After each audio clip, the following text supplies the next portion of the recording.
à la fin du tome 2, vous trouverez des extraits de voyage. Cela a été décidé parce que c'est vraiment des reflets de la personnalité de Patrick. C'était des comptes rendus puisque Patrick a passé son temps à voyager, n'est-ce pas? Il était ermite, mais ermite dans le monde entier. Et donc, il faisait, à la fin de chaque voyage, il faisait un compte rendu qui est souvent paru dans La Vie catholique, dans d'autres revues, et aussi qu'il distribuait à ses amis, à sa famille, enfin ceux qui étaient intéressés. Et les extraits de voyage qui ont été, c'est pas tous les comptes rendus, parce que il aurait fallu encore au moins 2 autres tomes. Donc c'est des extraits qui se situent entre 2002 et 2013. Et ceux qui ont pour but, enfin les 3 destinations de prédilection de Patrick, c'est-à-dire la Russie, le Brésil et la Chine. Et c'était des pays dans lesquels il se rendait presque tous les ans.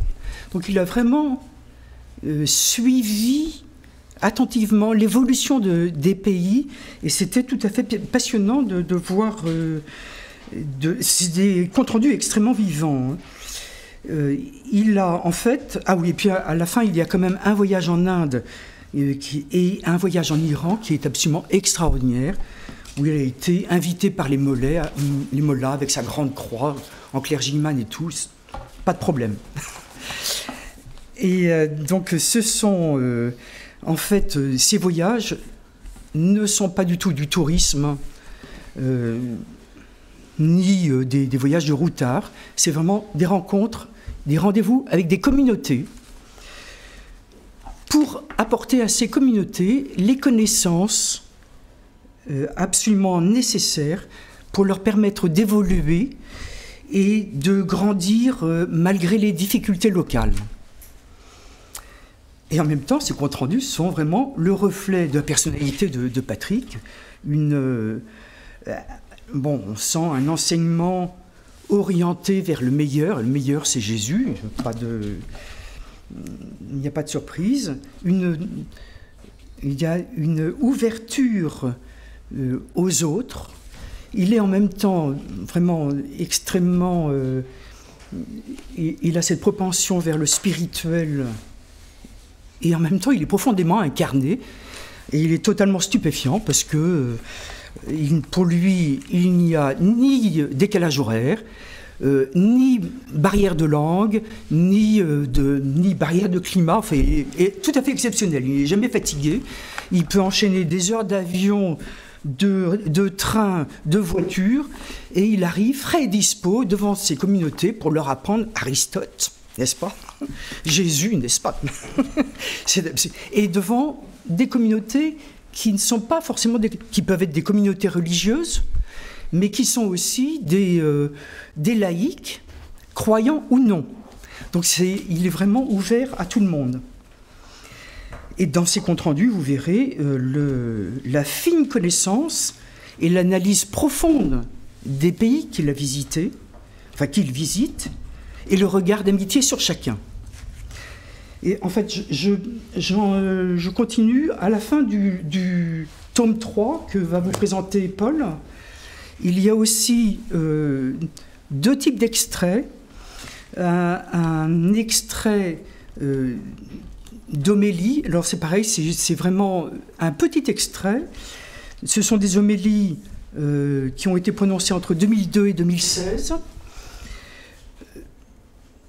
Que j'ai mis en ordre de façon un peu arbitraire, par thème. Bon, la vie du chrétien, connaissance de Dieu, liturgie, voilà. Parce qu'il écrivait ses homélies, quasiment la veille ou le jour même de l'homélie, mais dans ses textes, il ne dit pas toujours quels sont les textes qu'il explique, ni à quel public il s'adresse. Donc voilà, c'est regroupé un peu ensemble, mais c'est vraiment le reflet d'une foi profonde et optimiste. qui est soutenu par l'Esprit Saint et qui est vraiment tendu vers l'heureuse rencontre avec Dieu. Et puis il y a un autre type d'extrait, assez concis aussi. Il a écrit un certain nombre de vies de saints, mais ce sont des micro-biographies, en quelque sorte. Certaines, il les disait en même temps que ses homélies, et d'autres, je ne sais pas exactement dans quelles circonstances il les a écrites, mais la vie de saint, en fait, ce qui ressort, c'est que l'affectivité doit être purifiée par la mystique. C'est ce qu'il m'avait dit plusieurs fois. Et les saints, et surtout les saints des derniers temps, pour lui récapitulent une généalogie de saints. Donc la majorité de saints présentés, de ces courtes vies, sont du 19e et du 20e siècle, et beaucoup sont mystiques. Alors, dans ces vies de saints, très curieusement, on n'a pas mis Gabriel Bossis, qui a été sa grande compagne, mais là, il a fait éditer toutes les conversations de Gabriel Bossis avec Jésus, donc c'est un tome très important, qui n'est pas inclus. Hein. Et en fait, Gabriel Bossis lui a servi de guide dans sa vie de religieux. Hein. Donc là, il n'y est pas dans ses vies de saints, mais c'est très intéressant, c'est des petites vies très vivantes, hein, et très percutantes. Voilà.